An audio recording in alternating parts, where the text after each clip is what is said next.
SKA Robics, keep your body fit. Keep your body fit. SKA Robics, keep your body fit. Keep your body fit. To tone up your body, do the SKA Robics. SKA Robics. Give it up, give it up. SKA Robics. Give it up. It's SKA Robics. Move to the left and back down. Do the SKA Robics. Then move to the I right. first became aware of ska in about 1966 because I was learning the saxophone to join a soul band, and I was listening to pieces of music to practice. My boy Lollipop had come out a couple of years earlier, so I would say ska started in the early 60s. I was aware of it because I loved to play the sax and I love lively horn music, which ska's got plenty of. But in about 2008, I decided before I hang my boots up as a sax player, I want to start doing ska. And this is what I've been doing for the last 4 years. And it's so infectious, the dancing. I'm seeing middle-aged men, a bit like myself, trying to dance to it. They're not fit enough, but they want to do it. Hence the idea for SKA Robics. Well, the way that I believe that ska begins was back in the days with the blue beat and the old Trojan tunes them. The guys they used to listen to, the Jamaican guys, they used to listen to the American guys singing their rhythm and blues. And then we was try to copy them and it come out in their own style, and you know they call it ska. That's how I know it's ska. Like Desmond Decker and all them man there. Boy, Prince Buster and all those guys there, they're the guys there who I first heard ska.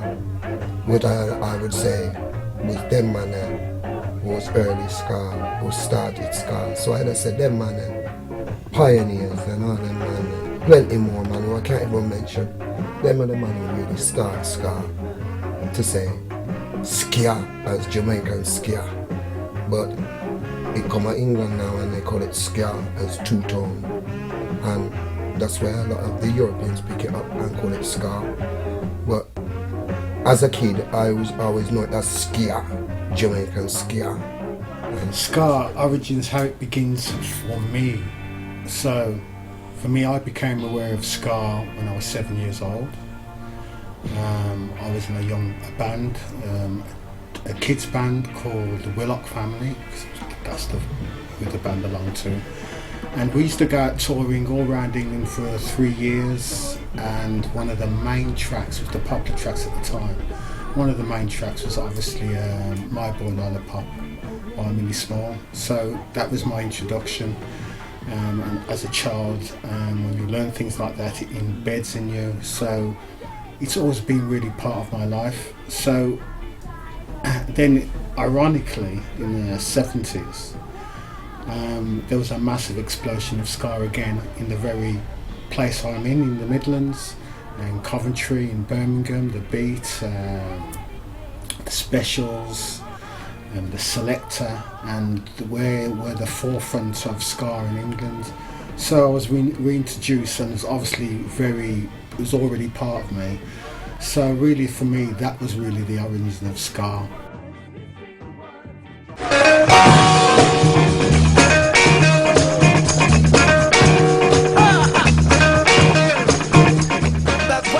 My musical influences, I would say, were James Brown, Otis Redding, Wilson Pickett, because I started life as a sax player in a soul band.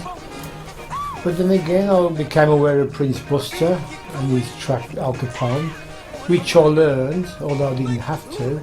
I liked it, so I learned to play it. Scatterlight's a big influence early on and now, because I play a lot of their music. Beat Specials, Madness, they're all influences. Bad Manners, an influence. You can see that. I've got so many influences. Of course the early ska guys, them Prince Buster, the Scatterlights and all those guys, they used to play like pure rhythm And then you'd have geezers like Dennis Al Capone and U-Roy and I-Roy, them guys there, like jive talk on the music, you know. Ranking Roger from the Beats, Madness, Suggsy, Sex Pistols, Subhumans, you know, a lot of punk, because that put a lot of energy into ska, what made ska two-tone. I'm looking at them going, they're a bit like me and I'm a bit like them. They're a bit Jamaicanish, a bit English. Can't mention them all, but there's so many influences.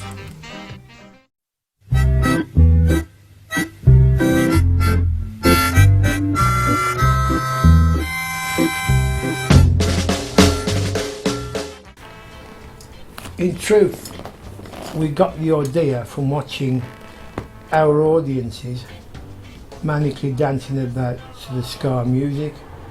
We thought they're trying to do something they're not fit enough to do, but this could actually make them fit if it was organised in the right way. We thought, oh look, it's SKA Robics, and the idea just popped into our head, SKA Robics. It seemed to make sense straight away. SKA Robics. Once Harry had got the concept in his mind, and then we brought Caramel on board, we started looking at the tempo of the tracks, how we can have ones that are warm up, back into higher tempo aerobics, and then down to a slow down, calm down aerobics. Using those tracks, and then we looked at how the grooves worked to take sure that people always got the beat there. Also using more modern elements of sequences and synths and strings to bring a whole ambience that they could relate to in the modern day music. So still giving them the ska as we know, but then taking it, taking it to the next level, because that's what you have to do. And this is what's going to make SKA Robics a very potent force, not just in SKA Robics, but as a musical form itself. We hope to make that thing grow and become more than just SKA Robics. SKA Robics is taking movements from ska culture and putting it into a form of an exercise. SKA Robics came about by basically looking into clubs and seeing how people move, and they dance all night long, non-stop, as long as the music's good. And it was a case of taking those movements and putting them in sequences, making it very aerobic, and doing ska movements that we do in the nightclub to music in an exercise. Well, really, it's Harry the driving force behind most things, you know. Harry the saxophone player, you know. He's always trying to push something, you know. He sees something and always try and change it into something else or add something to it. So I just go out there and dance and keep fit and skank and, you know. And Harry always said to me, yo, you could make an exercise out of what you do, because you're always working up a sweat. Because when we see people doing these things, they're always working up a sweat. At our shows, the people like to jump, and when you take a stop, it don't feel like exercise after that, because you look and you've been dancing for a good 3 hours and it don't feel like exercise, and at the end of it you might feel really tired, but you know, the heart rate's going, so it's really good exercise. So it's really Harry who really looked at it and said, yo, that's a good exercise, why don't we put it together and do something? So we make a couple of moves, and simple as that, call in Caramel, and Caramel take a look at them and change them up into an exercise more, a rigid thing, and we name them and SKA Robics. Yeah, simple. SKA Robics, keep your body fit. Keep your body fit. SKA Robics, keep your body fit. Keep your body fit. To tone up your body, do the SKA Robics. SKA Robics. Give it up, give it up. SKA Robics. Give it up. It's SKA Robics. Move to the left hand body, do the SKA Robics. Then move to the right hand body. Then move to the left hand, to the right, to the left, forward, take it back, to the right, to the left, forward, take it back. It's SKA Robics. SKA Robics.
SKA Robics, keep your body fit.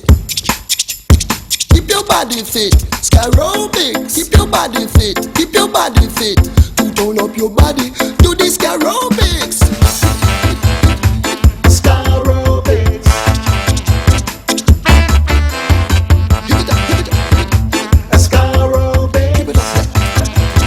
It's SKA Robics. Do the SKA Robics. Then move to the I right. first became aware of ska in about 1966 because I was learning the saxophone to join a soul band, and I was listening for pieces of music to practice. My boy Lollipop had come out a couple of years earlier, so I would say ska started in the early 60s. I was aware of it because I loved to play the sax and I love lively horn music, which ska's got plenty of. But in about 2008, I decided before I hang my boots up as a sax player, I want to start doing ska. And this is what I've been doing for the last 4 years. And it's so infectious, the dancing. I'm seeing middle-aged men, a bit like myself, trying to dance to it and not fit enough, but they want to do it. Hence the idea for SKA Robics.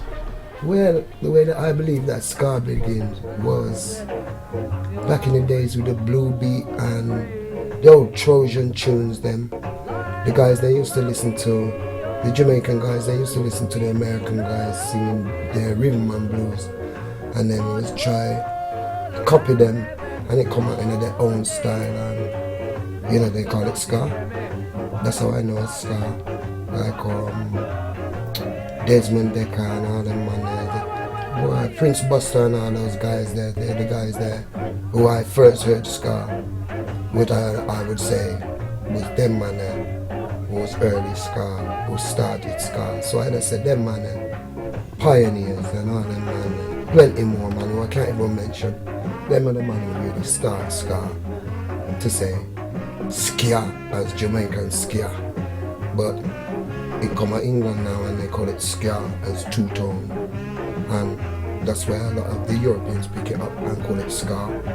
But as a kid I always know it as skia, Jamaican skia. Ska origins how it begins for me. So for me, I became aware of ska when I was